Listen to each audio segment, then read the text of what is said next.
In the past few years, the tablet segment has been exploding, and performance increase has been leading that change. If we look at the processor inside the newest iPad Pro, it is the same as its MacBook counterpart, and as of today, it is still the only device that has Apple's newest chipset, being the M4, in advance of it coming to the rest of the laptop lineup later this year. But there's still one small problem with the picture here. And it's that although the iPad on paper has a better processor, it still has less potential than Macs. But why is this? Well, it's because Apple has architected the software so that it can do a lot, but still not enough to make it replace the MacBook. Why is this?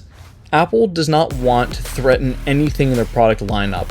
And if the iPad does everything the MacBook does in a smaller package, the MacBook is finished. The iPad could 1,000,000% run macOS, but they won't allow it to, because again, MacBook is dead if that becomes the case. Like sure, there are a select few people who need an ultra high performance machine that would not fit in the iPad form factor, but most MacBook owners are general productivity users who do not need a workstation class machine. Again, making the MacBook a super niche product if that was the case. It all begs the question, why bother putting this desktop grade processor in tablets anyway then, if they are going to go entirely unutilized? I am assuming it is to streamline their entire production line with less SKUs of processors, but it still seems odd to me. Apple has this mentality that all products should be applicable to all users, and in the simplicity of their lineup, they're actually creating a ton of redundancy for seemingly no reason.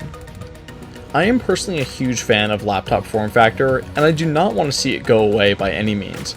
But again, why not give the users the option to pick what form factor works best for them? Why purposefully reduce the performance potential of the iPad just to force people to buy a MacBook that they do not even need? Let actual pro users buy the MacBook, and let general productivity users buy the tablet. It's simple. And when I say pro, I'm not using in the Apple way, because they've watered down the term pro to hell. I mean actual professional users who require the most performance possible. But, like everything else, Apple is going to do it the way Apple does. If you like this video, please do like and subscribe, it helps me out so much, and like always, I look forward to seeing you all in the next video. I'll see ya.